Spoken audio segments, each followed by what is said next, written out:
So Paulie Mananarji had some controversial comments regarding Anthony Joshua versus Prenga. So let's give some perspective and let's explore 10 ideas. So the first idea is that the first round knockdown mystery. Prenga managed to hurt Joshua early. So why did the fight suddenly become less aggressive afterwards? Now, from my perspective, I felt that Prenga, he felt the power in the second round, and that was a significant factor. I think he felt the power of the jab and the power of the straight right. I also think that he may have become overwhelmed by the experience. Think of this. In the first 30 seconds, he hurt Joshua by throwing an uppercut, a right uppercut in the pocket, and he was buzzing off the adrenaline. But by the second round, things have started to settle down, and that's when it could have felt more daunting. He probably, or he maybe started thinking, and that's when AJ took advantage. It's important to look at the experience meters of both fighters. AJ, former two-time heavyweight champion, his experience meter is up here.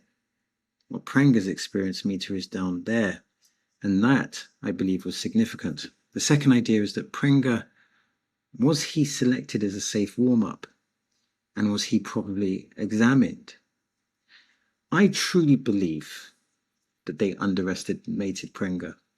And I truly believe that when you do matchmaking, particularly as a fight that was seen as a tune-up, that you wouldn't select someone that you think is going to knock your opponent down or knock your fighter down in the first round.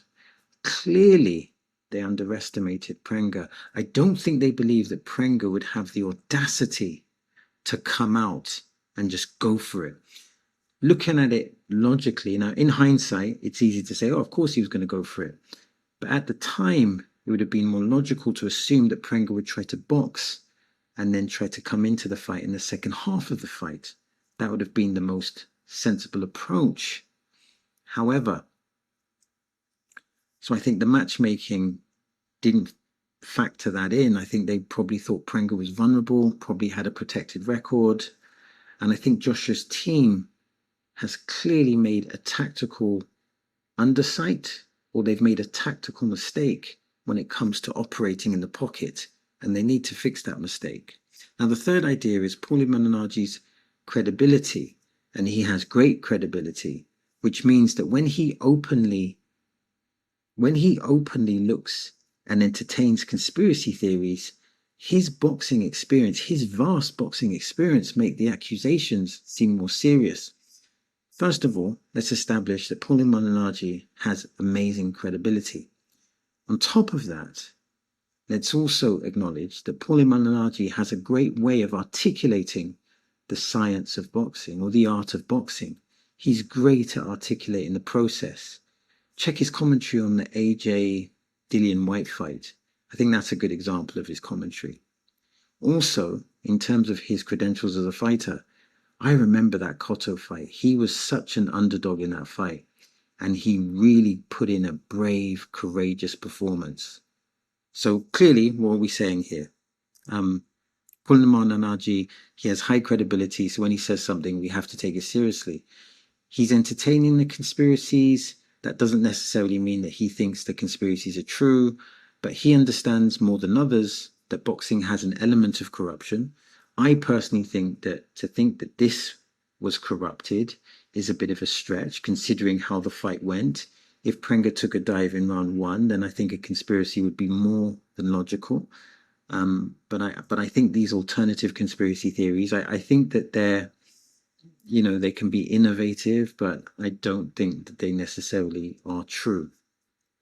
However, the main thing to acknowledge here is Paulie's credentials, not just as a fighter, because some fighters, they might have world title credentials, but they're not good at articulating their opinions. And Paulie Mananarji, he's rare because not only does he have the pedigree of being a former champion, but he is great at articulating and talking about the process of boxing. He's great at breaking it down, whether he's talking about the feints, whether he's talking about the ring IQ. He really does. He's able to elaborate on what's happening in a boxing ring. He's really good at doing that. And not all boxers are good commentators. Now, the fourth idea is, why did Prenga stop throwing? The premise here is he stopped throwing. Did he stop throwing? Did he intend to stop throwing? After the first round, why did he not maintain the same pressure? He may have been thinking about his gas tank. That would have been an intelligent observation. He may be thinking, okay, Anthony Joshua's recovered. I might need to step back and analyze what's going on. Also, I don't know what was said in the corner. Maybe he was given instructions to step back. Maybe he was given instructions to take the bull by the horns, but he was not confident that he could finish the job. Remember, at the end of the first round, AJ stuck out his tongue. It was a psychological gesture of, we're going to war. Maybe that had some type of psychological effect on Prenga. I believe Prenga looked to his corner before the knockout. That to me indicates that there was some ambiguity in his mind. He needed either some confirmation or some tactical guidance.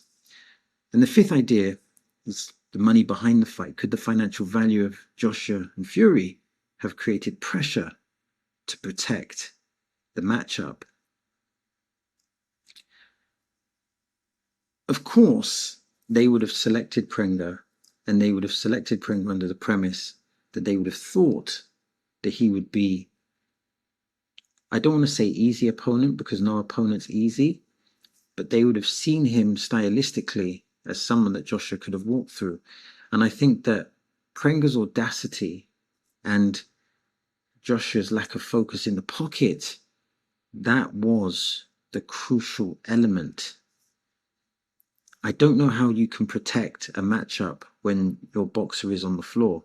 If you set up a fight and the terms are agreed, and in the first 30 seconds, your fighter's on the floor, there is literally nothing you can do because you're in the thick of it. If there was any type of conspiracy or negotiated play, that would have been done beforehand.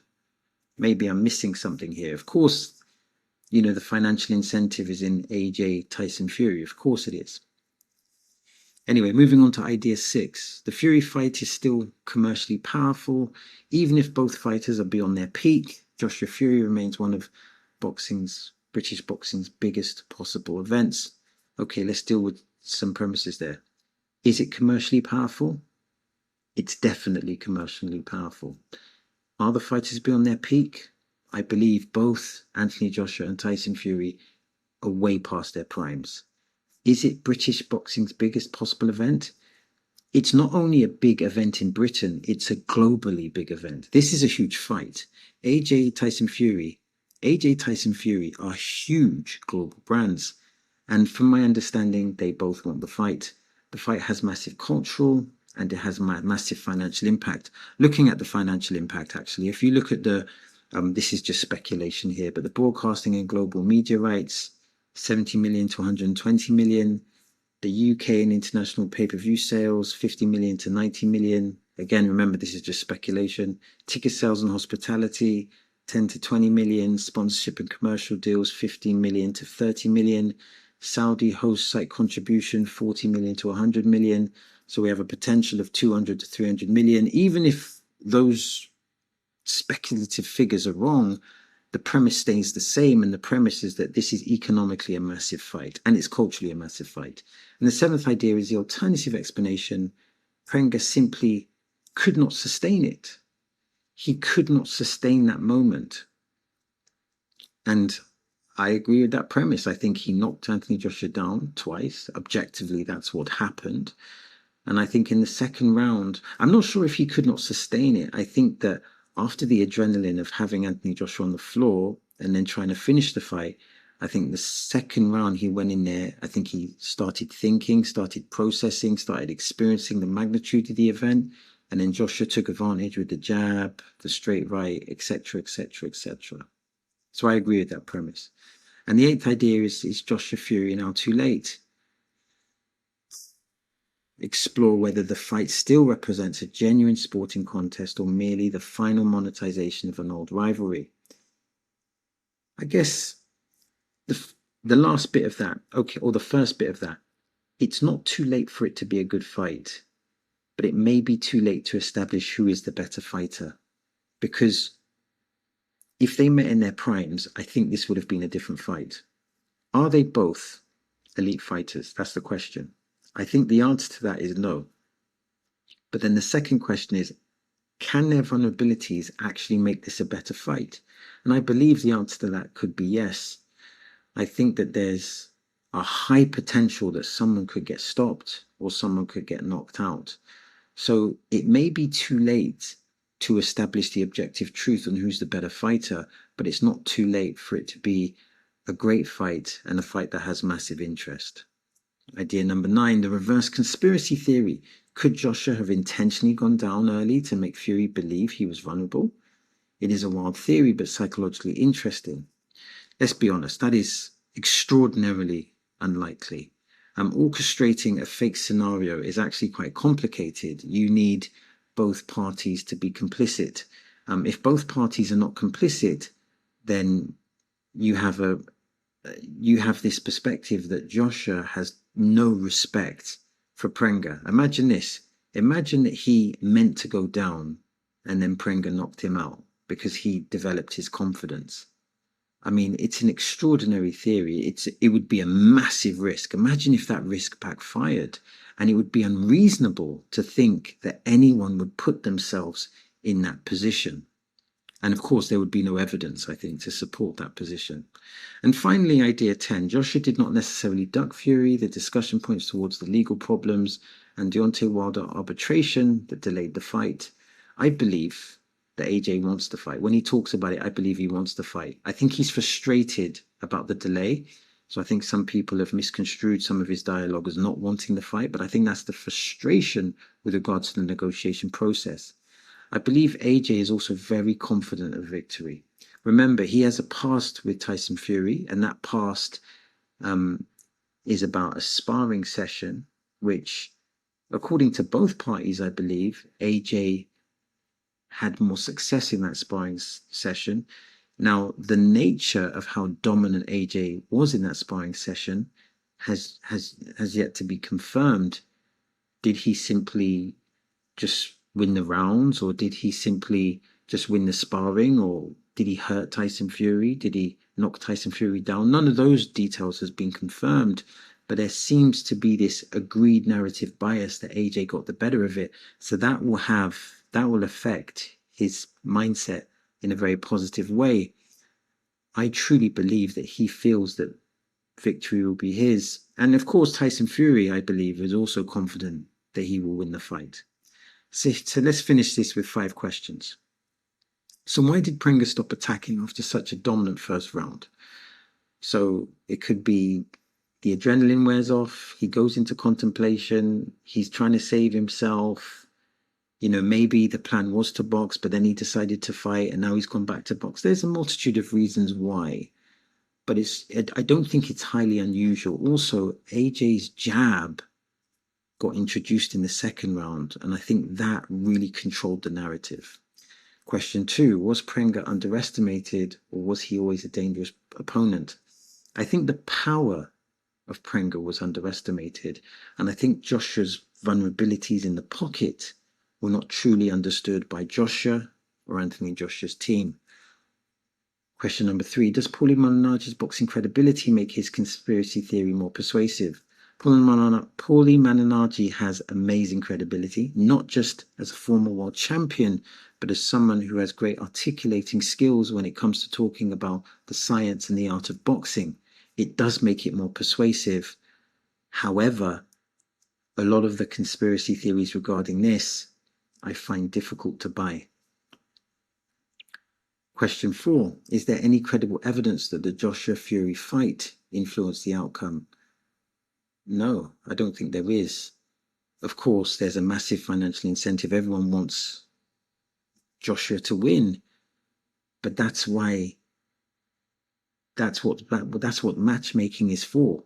You select an opponent, so you see an opponent. I'm assuming they thought Prenga had a protected record. They would have done some profiling on Prenga. Maybe there's rumors that he has weak punch resistance. Maybe he's been knocked out in sparring. Maybe they know people that have sparred him, blah, blah, blah, blah, blah. Put it the other way.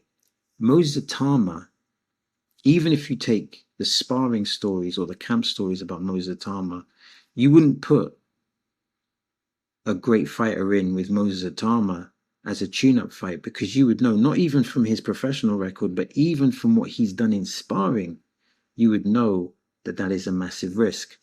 I feel, and I could be wrong here because I don't have any insider information here, that based on the internal information that people would have had, because if you look at the record and the knockout percentage, you think, stay away from this guy. But then you look at the opposition, and then you think, this might be a protected record. I believe they believed it was a protected record. I believe they believed Prenga was would not be good opposition for Joshua. Maybe they thought he could give him rounds, but I don't think that they thought he was going to be, I don't think that they thought it was going to be a good fight. And then the final question number 5, is Joshua versus Fury still a legitimate elite fight, or has it become a commercial event built on legacy? It is a commercial event, a massive commercial event. These boxers have elite resumes, but they may not still be elite fighters. However, collectively, you could still argue that this is an elite fight because of what it means to boxing. And it will be an important fight because from a British perspective, I guess we want to know who's the best heavyweight in the world. We've all kind of decided that's Usyk, but who's the best British heavyweight of this generation? And this fight, for a lot of people, can potentially answer that question. So that's the end of the video. Now I'm trying to build a digital boxing community, and that means I'm interested in your thoughts, I'm interested in your perspectives, and I'm interested in your observations. Now, if you want to support the channel, press like, hype, and subscribe. And if you want to watch more content like this, then simply click here or click here. As always, thanks for your time. It is much appreciated.